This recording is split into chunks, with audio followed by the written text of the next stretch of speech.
I am filing this deposition under protest. I want that noted at the top, not because I believe the inquiry is unwarranted. It is clearly warranted, whatever Director Chalk may argue from his current location, but because I resent the framing of the preliminary inquiry notice, which describes the events of the 14th of Korath month as an administrative breakdown with containment implications. What happened on the 14th was not an administrative breakdown. An administrative breakdown is when the shift rotation logs aren't filed in, triplicate, or when a secondary supply order crosses categories and the manifest requires manual correction. What happened on the 14th was something considerably more difficult to classify, and I intend to describe it accurately, which is more than I can say for Director Chalk's version of events, which I have been given to read, and which contains several fact inaccuracies I will identify as we proceed. My name is Drath Mauser. I have served as Senior Containment Overseer for Keseth Station for 11 years. I am 62 years of age. I have a spotless operational record, which I mention not out of vanity but because I want the reviewing board to understand that when I tell them I have no satisfactory explanation for several of the things I am about to describe, it is not evasion. I genuinely do not have a satisfactory explanation. I have observations. I have intake logs and medical telemetry and 43 handwritten assessment reports in a handwriting that is smaller and neater than anything I could produce. I have the footage from 17 station cameras. I have, and this is the part I find hardest to characterize in procedural language, a clear memory of standing in a corridor and watching 3 of the largest predators I have ever had in a containment facility follow a civilian contractor through a security gate with the calm attentiveness of animals who had somewhere to be and knew exactly how to get there. I will begin at the beginning. Keseth Station is a deep transit holding facility operating under Station Authority Charter. We process confiscated cargo, biological specimens under quarantine, and in certain contracted arrangements, live specimens requiring containment assessment before transfer to authority-registered research programs. We are not a research facility. We are not equipped for long-term biological housing beyond what the containment wing can provide, and the containment wing was designed with a 60 to 90-day processing expectation, not an 8-month residency. Director Chalk's use of Keseth as the primary site for Protocol Limes was, in my view, and I am choosing my words carefully because this is a formal deposition and I intend to be precise, an unconventional deployment of station resources that created operational pressures my staff was not designed to absorb. I raised this concern in writing on 3 separate occasions. The relevant correspondence is attached to this deposition as Appendix C, and I would ask the board to read it before reviewing any characterization of my conduct that Director Chalk may have offered. Protocol Limes. I will describe it as it was described to me, because I want the record to reflect that my understanding of the program was limited by what Director Chalk's to share with his oversight personnel, which was not much. The stated purpose of Protocol Limes was the development of a suppression, conditioning method applicable to high-aggression xenobiological specimens, specifically Class 7 predators or above, with the goal of reducing violent episodes to a manageable behavioral baseline. The method involved collar-mounted neural interface units delivering calibrated suppression pulses in response to detected threat state escalation in the subject's physiology. The system monitored elevated cortisol analogs, elevated heart rate, and elevated bioluminescent output in species with threat state chromatic indicators. When those indicators crossed a calibrated threshold, the pulse interrupted the escalation cycle before it could produce aggressive behavior. I want to be precise here, because I believe precision matters and because Director Chalk has been very insistent on this point in his submitted account. Protocol Limes was not designed to hurt the animals. The suppression pulse was documented as sub-threshold for pain response in all 3 tested species. What it did was interrupt. Think of it as a persistent low-level static that prevented the subject from completing the physiological sequence that precedes a territorial or threat response action. The subject could begin to escalate and then could not finish. Over time, the theory went, this would produce a conditioned baseline in which the escalation sequence no longer initiated with the same frequency or intensity, eventually trending toward what Chalk's documentation described as behavioral normalization.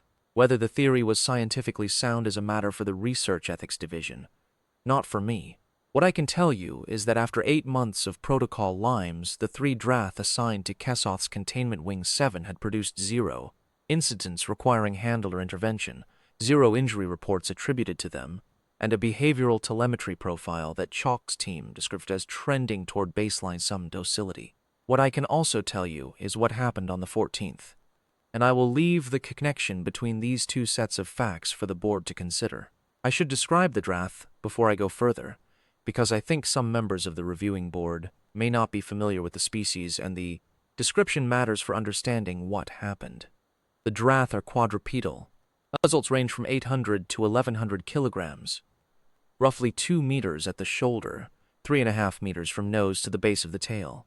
Their classification is Class 8 Predator, which is the highest tier in the authority's current taxonomic framework, and which means, in practical terms, that they are not to be approached by unescorted personnel, that containment specifications require triple redundant locking systems rated for at least 4,000 kilograms of sustained impact force, and that all handlers working near them must hold a Class 7 proximity certification and complete a 40-hour familiarization module before entering a shared airspace.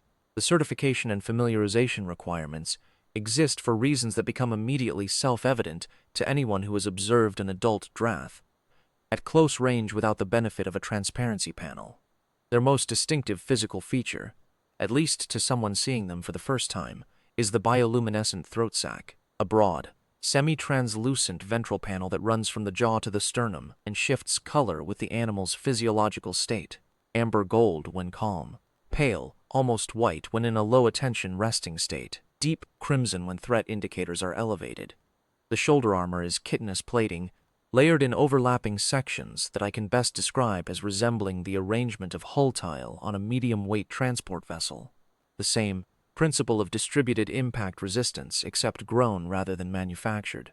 The forelegs carry retractable dew blades, single curved structures roughly 30 centimeters in length which remain sheathed when the animal is calm and present when extended, a visual cue that I am told is quite effective at communicating the animal's intentions.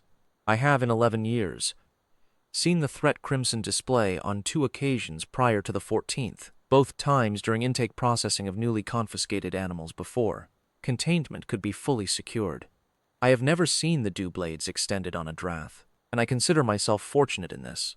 The Drath also produce a subsonic vocalization in their neutral state, a frequency low enough that you do not hear it with your ears in the conventional sense but rather feel it in the chest and the soles of your feet.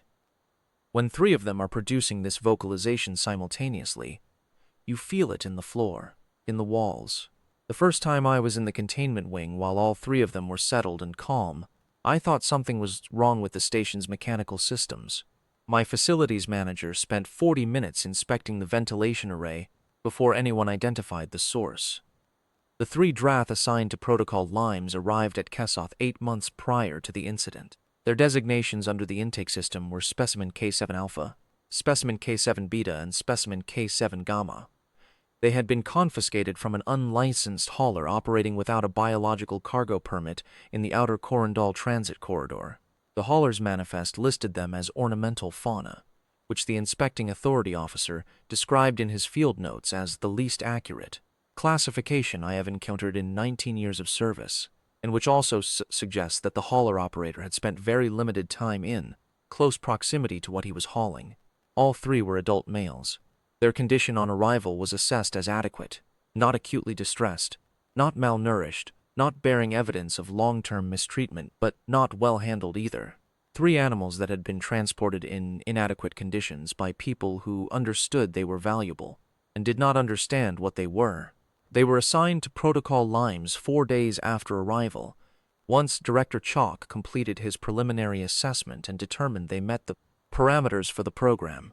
The containment wing was prepared. The collar units were fitted under sedation.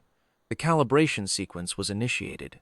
Chalk's team moved into primary custody, and my role became the standard administrative oversight function.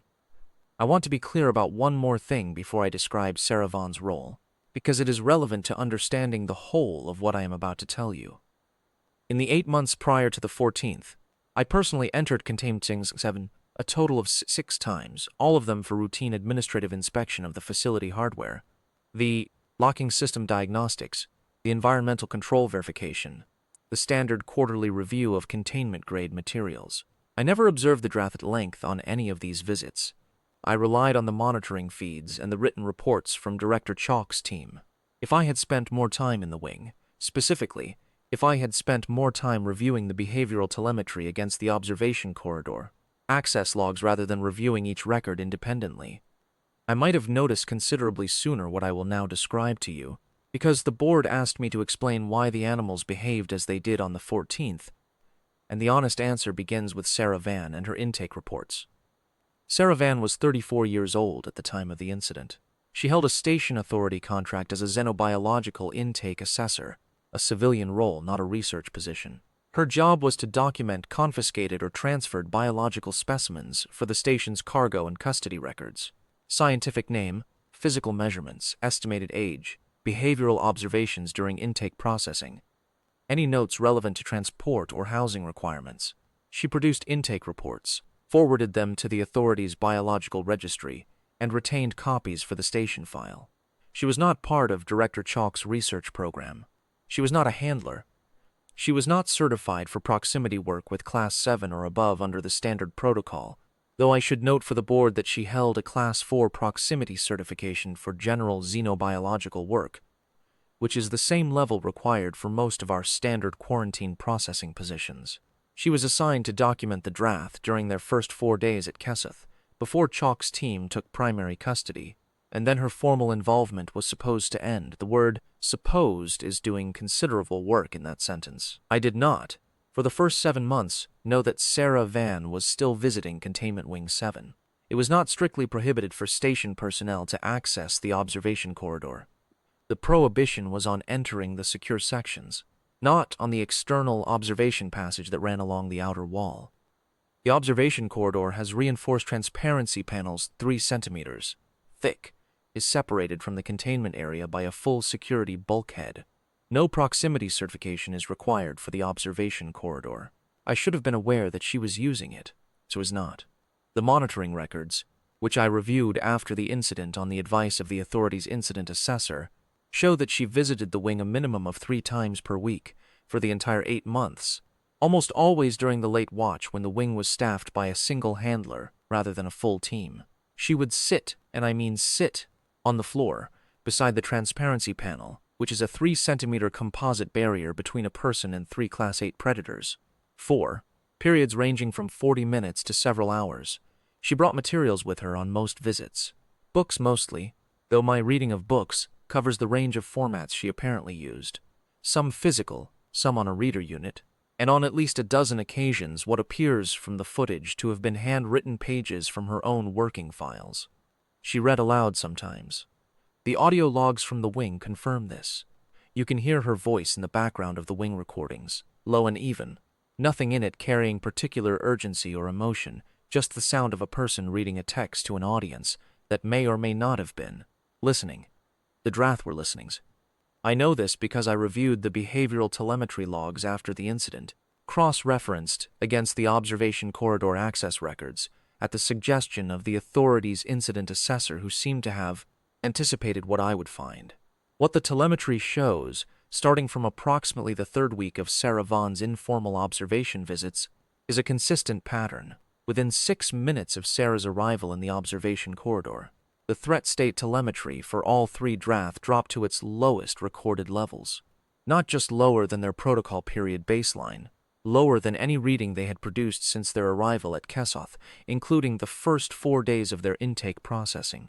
The bioluminescent threat indicators went amber. The heart rate analogs settled at approximately 20% below their protocol period resting rate. The cortisol equivalent readings, which had been running at 30 to 40% of baseline threat threshold for most of the conditioning period, dropped to near resting levels within a range I am told is consistent with animals in familiar, safe environments. I will state the implication plainly, because I think the board should have it clearly. The docility trends that Director Chalk's team was observing and attributing to the conditioning program were, in meaningful part, not produced by the suppression collars. Or rather, the collars were interrupting escalation during the day cycle calibration periods, which produced the data his team was tracking. But the consistent low baseline telemetry readings that constituted his evidence of conditioning Progress corresponded, with a regularity that cannot be attributed to coincidence, to Sarah Vaughan's late-watch visits. She was arriving 3 times a week and spending several hours in the observation corridor, and for the duration of those hours, all 3 Drath were producing the behavioral profile that Chalk's researcher documentation was interpreting as the result of 8 months of protocol. Limes, she was calming them down, not through any specialized technique, not through handler training she did not have, not through anything I would know how to teach to a certified handler. She sat near them, she read to them, and whatever the Drath understood about that, a calm being, a consistent presence, a voice that arrived on a regular schedule and asked nothing of them, and ran no calibration cycles and did not carry any equipment associated with the collar units. They responded to it, they settled, and when she left, they retained the lower baseline for several hours, before the readings drifted back toward their protocol period norm. I also reviewed her intake reports after the incident, all 43 of them, because she had continued to file intake updates throughout the 8 months, which was technically outside the scope of her original assignment, but which no one had formally asked her to stop doing, and which, I now understand, she had continued because she felt they represented accurate and useful documentation of the animal's actual behavioral state. They are, I will admit without reservation, exceptional documents. They are methodical and precise and observation-rich, in a way that stands in significant contrast to the 4 handler logs from Chalk's team that cover the same period. She named the animals in her reports, not by their K7 designations. She named them Keth for K7 Alpha, Orith for K7 Beta, Sol for K7 Gamma, and she used those names consistently throughout all 43 reports, which meant that any person who read her reports sequentially would develop, across the span of 8 months, a specific and individual understanding of 3 distinct animals, rather than a general understanding of a specimen category. She noted that Keth was left lateralized in his primary sensory orientation, that he processed approach stimuli predominantly from the left and would orient his head accordingly when anything entered his peripheral awareness. She noted that Orith had what she characterized as an apparent interest in the secondary lighting panel on the east wall of the containment suite, specifically during the transition from day cycle to late watch cycle, when the panel dims through its intermediate setting, and that this interest was not threat-response related but rather resembled, in her phrasing, the behavior of an animal that finds a particular environmental stimulus engaging. She noted that Sol was consistently the first of the 3 to orient toward the transparency panel when she arrived in the observation corridor, while Keth and Orith required several minutes to register her presence and respond to it, and that over the course of the 8 months, the interval between her arrival and Keth's orientation had decreased from approximately 4 minutes to approximately 45 seconds. She tracked this progression in a small table in the margins of her 7th-month report. I spent some time looking at that table. She noted individual feeding preferences, that Keth would eat primary rations only if they were placed in the left quadrant of his feeding area, and that moving the placement by more than 30 centimeters produced a reliable refusal, which she noted was not stubbornness but orientation dependence consistent with his left lateralized sensory processing. She noted that Orith demonstrated what she called spatial memory of unusual fidelity, that he would return to the same floor positions in the containment suite to within approximately 10 centimeters on consecutive days, and that his choice of positions shifted over the 8 months in ways she had begun charting in the report margins, mapping the gradual displacement of his resting spots toward the east wall panel as the late watch light transition period became something he apparently anticipated. She noted the difference between Keth's resting posture when the suite was quiet versus when there was corridor activity outside the containment area, the former a full lateral recline with weight distributed across his left shoulder, the latter a lower crouch with his head raised and his left eye oriented toward the noise source, a distinction she had first noted in week 4 and had tracked for every subsequent month with a consistency that I found, reading her records, either admirable or troubling depending on which direction I approached it from. She noted that Sol's dew blades showed a slight asymmetry, the left blade's sheath worn slightly more than the right, and that this was worth monitoring as a potential indicator of a lateralization preference, similar to Keth's, though in the opposite limb. She noted that all three animals responded to her voice at lower frequencies than to any other voice she had tested, which she had apparently tested by having a colleague speak in the observation corridor on 2 occasions to compare the telemetry response, and that the difference was sufficient to be meaningful rather than incidental. She noted, in her final report filed 3 days before the incident, that the Drath's telemetry baseline during her visits had declined steadily over the 8 months, and that she believed the animals were in significantly better condition than Chalk's team's assessments were reflecting, and that she would appreciate an opportunity to discuss the discrepancy with someone in the research program, if they were willing. As far as I can determine from the communication records, no one from Chalk's team ever replied to this note. I spent time reading that last report. I spent more time than I am comfortable admitting in a formal deposition, sitting at my desk with the printed pages in front of me, working through the implications of what a civilian assessor with a Class 4 proximity certification had documented thoroughly and precisely over 8 months and submitted to the station records system where it sat, accessible to any authorized personnel who chose to open it, while the research team funded and staffed and operated. To run the program those animals were enrolled in had not read a single word of it. Director Chalk's team had produced 4 handler logs for the same 8-month period. Combined, those 4 logs contained fewer individual behavioral observations than Sarah Van's first 3 reports. I should now describe the 14th. The incident began at hour 19 of the day cycle during the late watch. The Drath had been under protocol limes for 8 months and 2 days. A calibration cycle for the collar units was scheduled for hour 19, a routine quarterly maintenance procedure that required briefly taking the collar units offline, running a full diagnostic sequence, and bringing them back up to operational status. The procedure was estimated to take 14 minutes, which was the standard duration for a 3-unit simultaneous calibration on this model of collar system. The calibration was being conducted by a junior technician from Chalk's team. I will not name her in this deposition because she followed the correct procedure and is not responsible for what happened, and including her name in the official record would unfairly suggest otherwise. She ran the diagnostic sequence correctly. The collar units went offline on schedule. 14 minutes later, when the units should have completed their restart sequence, 3 of the 4 diagnostic confirmation signals returned as expected. The 4th signal, the one corresponding to Keth's unit, did not return. The technician ran the secondary initialization. No confirmation. She ran the tertiary initialization protocol. No confirmation. She checked the physical connection at the collar housing. Nothing visibly wrong. She called her supervisor. While she was calling her supervisor and waiting for a response, the collar units, which had been offline for 22 minutes rather than 14, timed out of their initialization window. The system was not designed to hold the offline state indefinitely. After 20 minutes without successful restart, the initialization sequence closes, and the units require a full manual reset to attempt restart. The manual reset protocol requires a certified handler to enter the containment suite. The certified handler who would normally have done this was the supervisor the technician was attempting to reach, who was on a different level of the station, dealing with an unrelated materials issue, and did not receive the communication signal for 11 minutes. During those 11 minutes, 3 800 to 1100 kilogram Class 8 Predators had no active suppression collar units, no calibration cycle in progress, and, this is the part I want the board to note, no containment event in the last 8 months that had required a physical response from any handler on Chalk's team. The handlers had not entered the containment suite in a meaningful operational capacity since the 2nd month of the program. They had relied on the collar system and the telemetry feeds.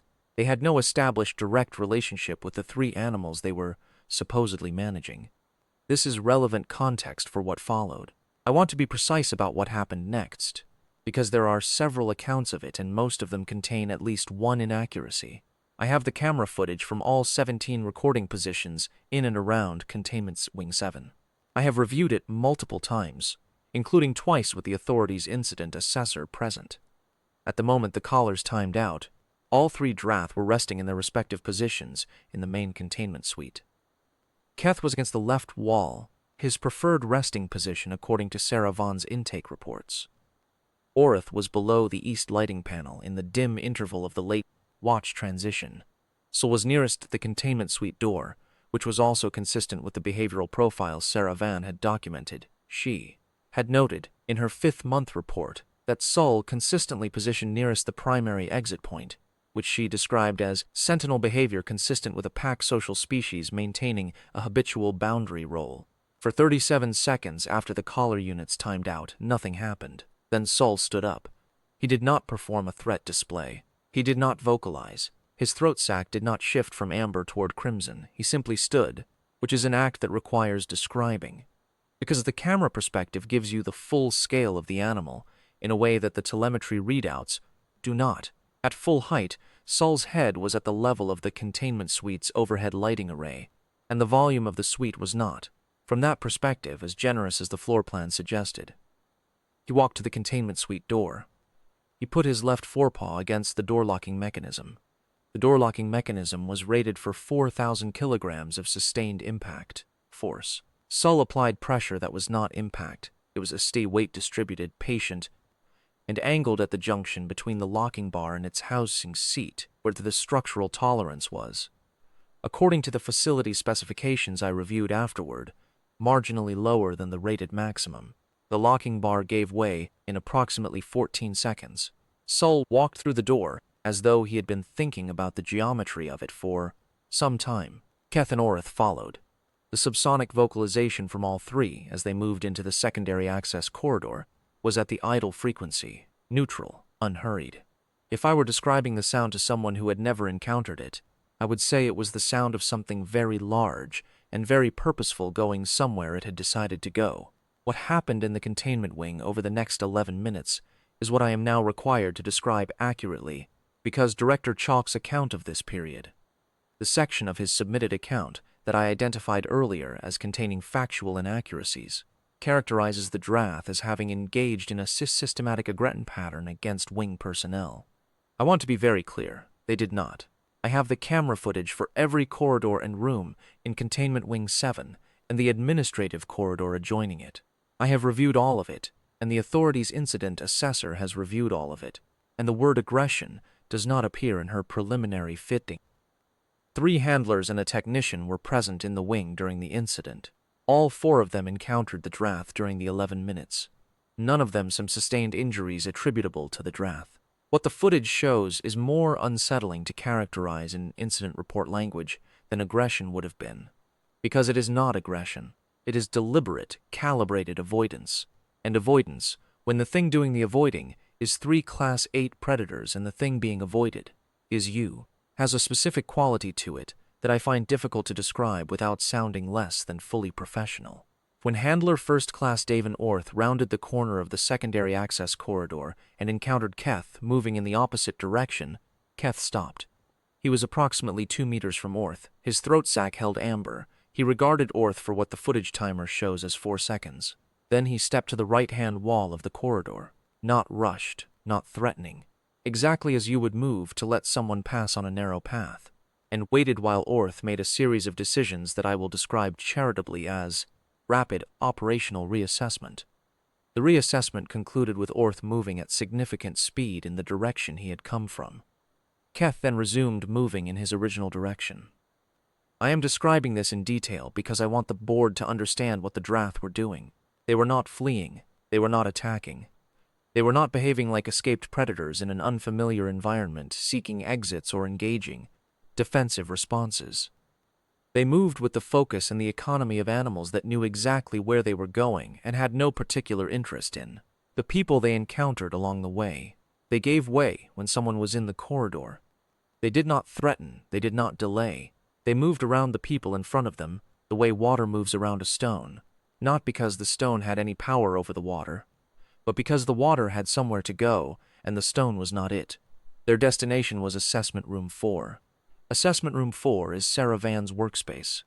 It is located at the far end of the administrative corridor adjacent to Containment Wing 7, on the civilian staff side of the security bulkhead, outside the containment area proper. The security bulkhead is a solid composite barrier designed to separate the containment area from the administrative and research spaces in the event of a containment breach. It is operated by a keycard and biometric system on both faces, with an emergency manual override on both sides. Its lockdown can be triggered from multiple control points in the wing. The security bulkhead was in standard unlocked status when the Drath left the containment suite. The late watch staffing did not include anyone posted at the bulkhead control panel. When Orth made his rapid operational reassessment, the bulkhead was not secured, because the procedure for securing it requires a staff member to physically trigger it, and no staff member was in position to do so. The Drath reached the bulkhead. It was closed but unlocked. Sol approached the keycard panel. He put the left side of his nose to the biometric reader, left lateralized as documented, which I note because his approach angle at every access point during the incident was consistently left-angled and consistent with Sarah Van's behavioral observation from month 3. The biometric reader, calibrated for humanoid staff and not previously exposed to a Drath facial structure, produced an error signal. Sol regarded it. He adjusted his angle and tried again. Error signal. He tried a third approach. Error signal. He sat down in front of the panel with what I can only describe, watching the footage, as the expression of an animal that has identified that this particular approach is not going to work, and is pausing to think about an alternative approach. Orth then moved to the panel. He looked at it for a moment. He looked at the cover plate over the manual override lever, which is present on every security bulkhead as a failsafe against power loss, and which has a cover plate fastened with 2 retention clips, specifically to prevent accidental operation. He placed the tip of his dew blade, extended carefully to its first joint, not its full length, against the first retention clip. The clip released. He moved to the second clip. It released. He put the dew blade away, placed his forepaw against the manual override lever, and pushed it down. The bulkhead opened. I will note for the board that I have no explanation for how Orth knew the cover plate was there, or understood the sequence required to remove it. I have reviewed the footage multiple times and I am confident in what it shows. I am not confident in any explanation I could offer for it. I am noting it because I said at the beginning of this deposition that I would be accurate, and accuracy requires including the things I cannot explain as well as the things I can. The Drath went through the bulkhead. It was at this point that I became directly involved. I had been alerted to the containment breach by the station alarm system, and I was moving from my own offices toward the containment wing when my communications unit received a signal from Assessment Room 4. The signal was from Sarah Van. The message in its entirety was, "I have the situation under control. Please do not send additional personnel to Assessment Room 4. They are calm." I want to describe my response to this message honestly, because I think it is relevant to the board's understanding of the incident sequence. I had, at this point, approximately 20 seconds of breach alert information and a preliminary footage review telling me that 3 Class 8 predators were loose and moving through my administrative corridor. The message from a civilian assessor telling me she had the situation under control and that the animals were calm was not, under those circumstances, a message I found immediately credible. My first reaction was that she did not have an accurate assessment of her situation, and that the most charitable explanation for her message was that she had not yet registered how serious situation was. I was wrong about this. She had a more accurate assessment of the situation than anyone else on the station at that moment. I arrived at the junction of the administrative corridor and the containment wing access passage approximately 4 minutes after receiving Sarah Van's message. I stopped at the observation window of Assessment Room 4 rather than entering. The footage from the room's internal camera had been relaying to my communications unit during the transit, but the unit display is small and the footage is compressed. And what I saw when I looked through the observation window at full scale was substantially different in quality from what I had been watching on the transit feed. The 3 Drath were in the room. Assessment Room 4 accommodates a workstation, a standing analysis table, a specimen document wall, and enough floor space for 2 people to pass each other comfortably. It is not a large room. 3 animals whose combined mass was somewhere in the range of 2,400 to 3,300 kilograms were in this room. Keth and Orth were seated on their haunches on either side of the workstation where Sarah Van was sitting. They were not pressed against the workstation. They were not looming over it. They were sitting with the posture of animals that had arrived somewhere they intended to be, and were settled in it. Sol was across the room at the secondary door, the access that connected to the research corridor, and his posture was different from the other, too. He was facing the door. He was not resting. He appeared to be, and I am choosing this word carefully, and I am willing to defend the word to the board if questioned, guarding it. Sarah Van was at her workstation. Her hands were on the desk surface in front of her. She was not moving with urgency or speaking with elevated volume. She was sitting in the particular still and deliberate way of a person who is calibrating the quality of their own presence to the requirements of their immediate environment. She was looking at Keth, who was approximately 90 centimeters from her left shoulder, and she said something I could not hear through the observation window. Something, short 1 or 2 words from the lip movement. Then she reached out slowly, the arm moving at roughly half the speed I would move my own arm under ordinary circumstances. The motion telegraphed and unhurried from initiation to completion. She placed her hand on the side of Keth's neck, just below the jaw, in the region of the throat sac.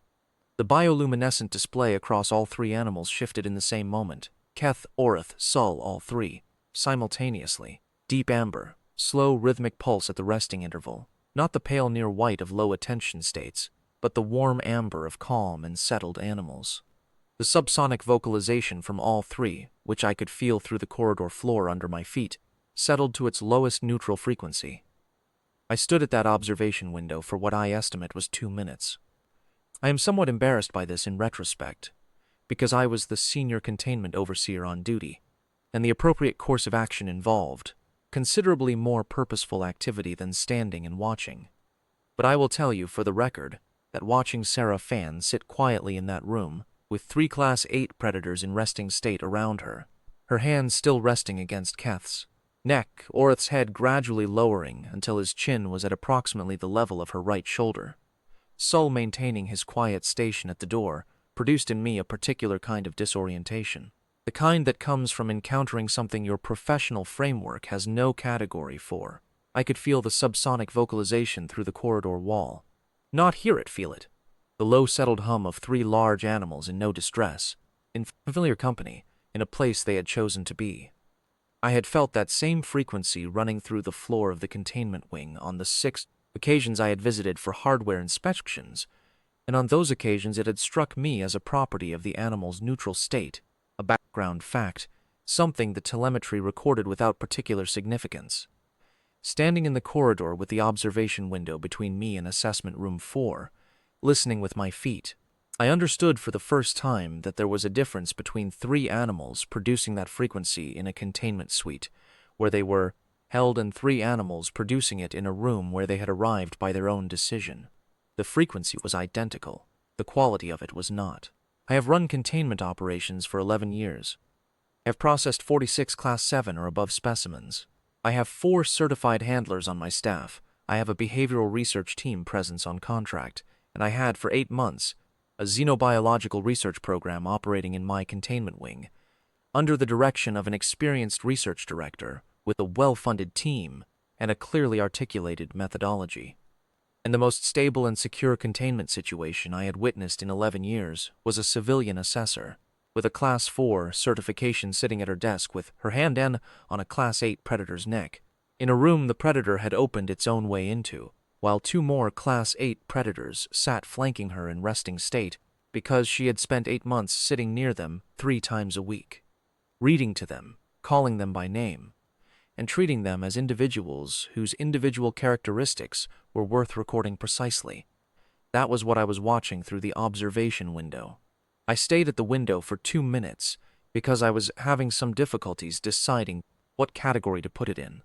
I sent a message to Sarah Van's communications unit. I said, "Acknowledged. Please advise what you need," she replied. "Time. And would someone check on Dave North? I think he hit the wall going around that corner."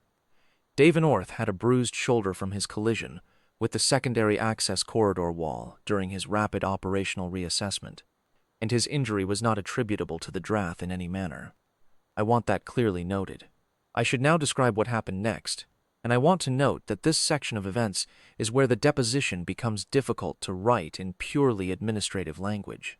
The preceding section, the collar malfunction, the breach, the bulkhead override. Sarah Van's message can be described in the language of incidents and responses, and I am professionally comfortable with incident language. What happened next is harder, because what happened next was not, in any sense I know how to formalize, an incident. It was a decision. At approximately hour 20 of the day cycle, roughly 40 minutes after the containment breach, Sarah Van stood up from her workstation.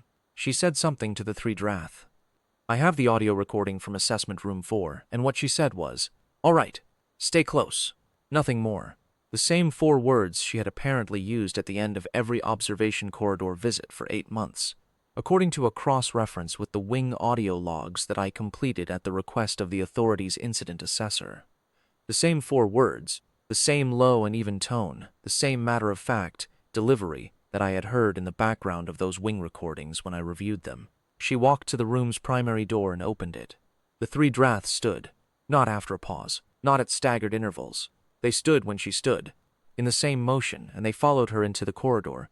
Keth on her left, Sul on her right, Orith directly behind her, and the formation, if you will excuse the word, was not accidental.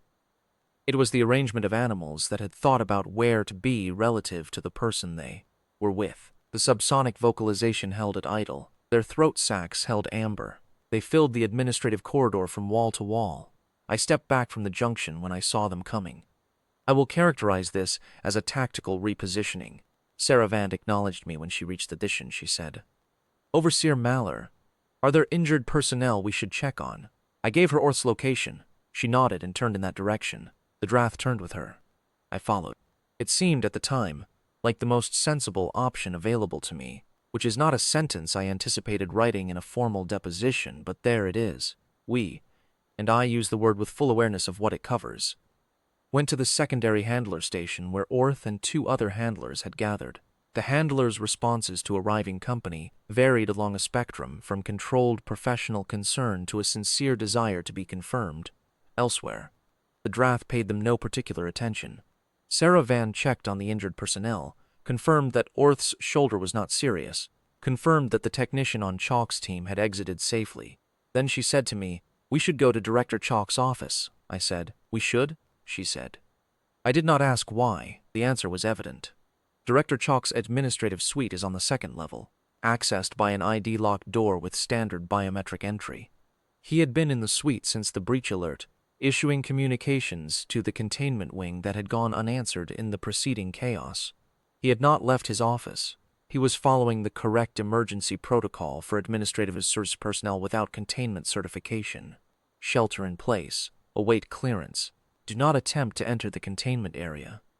I note this not to excuse him but to be accurate, because I have found that in the reconstruction of events like these, there is a tendency to describe the choices people made under pressure in ways that are not entirely fair to the actual operational conditions, and I intend to be fair even to people whose documentation I find troubling.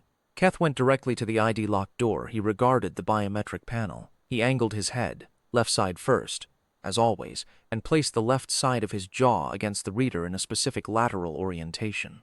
The panel processed the contact, produced a brief effort tone, paused in a way I can only describe as reconsidering, and unlocked the door. I have no explanation for this. I am recording what the footage shows. The door opened. The 3 Drath walked in. I followed. Sarah Van followed me. Director Chalk was at his desk. He stood when the Drath entered. His chair rolled back and struck the wall behind him. He looked at the 3 animals. He looked at me. He looked at Sarah Van, he said, with the particular composure of a man who has decided that composure is all he has left. "What is happening?" Sarah Van said. "I'd like to use your terminal," he said. "Why?" she said. "To show you something," after a pause. "All right." She walked past Keth. He shifted his weight to make room, deliberate and unhurried, and sat at the terminal. Chalk remained standing. The alternative was sitting between 2 Drath, and he assessed this correctly as a less appealing option. She opened the Protocol Limes research archive. She navigated to it without searching, which told me she had been in that directory before, through means I chose not to examine closely in this deposition. She opened the injury incident reports. All 17 of them. The injury incident reports described 17 instances in which the Drath had sustained physiological distress responses during the suppression conditioning calibration cycles. Chalk's team had documented these as equipment calibration anomalies rather than harm events, because the suppression pulse was documented as sub-threshold for pain response, and the research protocol required a harm event designation before. Injury reports had to go to the Authority Oversight Board. Sarah Van read them aloud, not quickly, evenly, clearly. at the pace of someone who wants each word understood before the next one arrives. The calibration anomaly of the 9th week, in which Keth's telemetry had spiked to threat state crimson, and the suppression pulse had fired 11 times in 4 minutes before the calibration cycle concluded. The 4th month, in which Sull had impacted his housing chamber wall severely enough to produce a stress fracture in the composite paneling, documented in the maintenance log as structural wear. The 6th month, which involved Orath, and which I will not describe further, but which is in the record. Director Chalk said nothing. He stood at his own desk, and he listened to his own documentation read back to him. When Sarah Van finished the last report, she closed the file. She said, "I'd like to request provisional handler authority for Keth, Orath, and Sull pending formal reassignment review." Chalk said, "That's not." Orath shifted his weight. His throat sac moved briefly through amber towards something deeper, then settled back. Orath's subsonic vocalization changed in frequency for approximately 2 seconds. It was not a threat display. I do not know what to call it other than what it was, an interruption. Chalk said, "I'll need to review the protocol," Sarah Van said.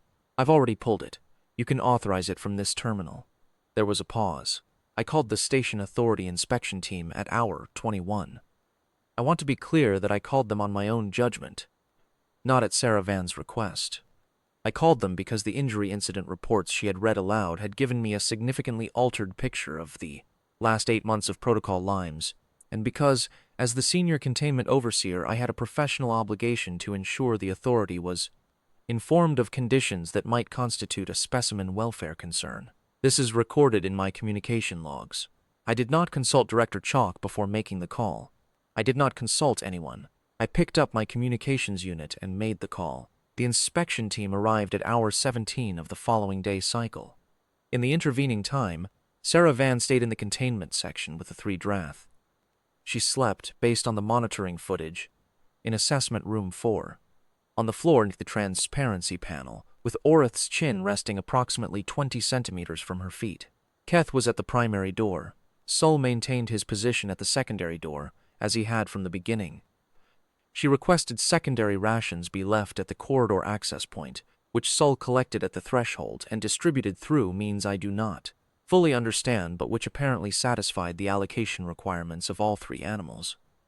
Director Chalk spent the same period in his office. His desk held his own documentation, and on top of it, 43 of Sarah Van's intake reports, all of them printed from his terminal before she left. He had stacked them neatly on top of his files, with what I can only describe as deliberate care. I do not know how long he looked at them before he called his own counsel. I do not know whether he read them. I hope he did. I suspect he did not. In the same way he had not for the 8 months they had been in the station records system, available to any authorized personnel who chose to open them. Director Chalk's provisional handler authorization for Sarah Van is timestamped at hour 23 of the day cycle of the 14th. His submitted his account characterizes this authorization as having been given willingly and without contextual pressure.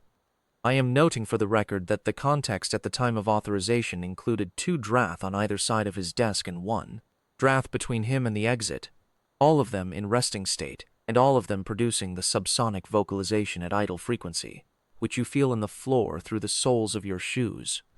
I leave the board to assess the voluntariness of the authorization accordingly. The collar units were removed from Keth, Orath, and Sull the following day, under Sarah Van's supervision, after the inspection team's initial site assessment was complete. The standard removal procedure for Class 8 predators requires 2 certified handlers, a full proximity certification review, sedation held in reserve, and a containment area access protocol. The procedure was completed in 11 minutes. No sedation was used, no restraint was used, no secondary handler was present. Sarah Van asked each of them in turn to hold still. Each of them in turn held still. I watched through the observation window. The inspection team's lead officer interviewed me for approximately 2 hours. I answered her questions and provided the footage records, the telemetry logs, Appendix C, and Sarah Van's 43 intake reports. The lead officer reviewed the reports once, then reviewed them again, then set them down and took a pause before telling me they were the most thorough xenobiological assessment documents she had encountered from a non-specialist assessor in her career. I agreed. She asked me how long Sarah Van had understood what the Drath were doing. I told her the telemetry cross-reference suggested the answer was 6 weeks. She asked whether anyone on Chalk's research team had read the intake reports. I told her the answer was no. She said, and no one asked her to stop filing them. I said, no one asked her anything. The lead officer wrote something in her notes, and I did not ask what it was. I will close this deposition with a description of the moment I have chosen as the relevant fact for any long-term assignment decision regarding the 3 Drath, and I ask the board's patience with this section because it is not strictly administrative language, and I am aware that formal depositions are not generally the place for personal impressions. I am including it anyway, because I have been asked to explain the situation, and I believe this moment explains it more clearly than any of the telemetry or footage I have cited above. The inspection team had finished its site assessment. Chalk was in his office. The collar units were off. My interview was concluded. In the administrative corridor, finishing my notes when Sarah Van came through the security bulkhead from the containment side. She had the provisional handler authorization under her arm. She had been on station for over 36 hours at that point. She looked the way she always looked when I saw her in the corridors in the ordinary course of a working day. Civilian contractor badge, work clothes, the flat-soled shoes she wore every time I had seen her. Her hair was slightly compressed on one side from sleeping on the floor of Assessment Room 4. She looked like someone who had been at work for a long time and was ready to go home. And then the 3 Drath came through the bulkhead behind her. The administrative corridor is wide enough for 3 adults to walk abreast in ordinary circumstances. It was not wide enough for 3 Drath, but they managed the geometry without hesitation. Keth on her left with his shoulder against the left wall. Sul on her right with his shoulder against the right wall. Orith directly behind her with his head at approximately the level of her shoulder blades. Their throat sacs were amber, dew blades retracted. Their pace matched hers exactly, not slowed to accommodate her, the way a large animal accommodates a smaller one out of patience or constraint, but matched, as though the pace she set was the pace they wanted to travel, the speed of a group that has somewhere to go together, and is in agreement about how fast together moves. Sul's subsonic vocalization ran at idle, and you felt it in the floor through your feet, and in the corridor walls where the composite met the floor. Brackets, a low settled hum that was the sound of 3 very large predators who had no grievance, no fear, and no uncertainty about the next 30 seconds of their existence. There were 4 members of the inspection team in the corridor behind me, finishing their own notes. When the Drath came through the bulkhead, every one of them stopped writing. One took a step backward. One did not move at all, and I think that one was the most experienced officer among them, because she had correctly assessed that there was nothing in this situation that required her to do anything. It was not a threat. It was not a breach. It was not any category of event that my operational frameworks has a response protocol for. It was 3 very large predators following someone home, doing so with the quiet confidence of animals that have done this before and intend to do it again. And I am aware that this is not administrative language, but I have told the board I will be accurate, and this is the most accurate sentence I have for what I saw. Sarah Vaughn saw me at the junction. She stopped. The 3 Drath stopped with her. She said, "Overseer Maller, do you need anything else from me today?" I said. "No." She nodded once. She turned toward the hub junction, toward the civilian staff quarters. The 3 Drath turned when she turned, and they went down the main corridor together. The sound of it felt through the floor, diminishing with distance, 3 large animals and 1 ordinary-looking person going wherever she was going. And then the sound stopped. One of the inspection team officers standing behind me said, "Is that normal?" I said. "It is now. I stand by every word of this deposition." Jeth Maller, Senior Containment Overseer, Kesseth Station Authority Record. Incident File 714 Korath.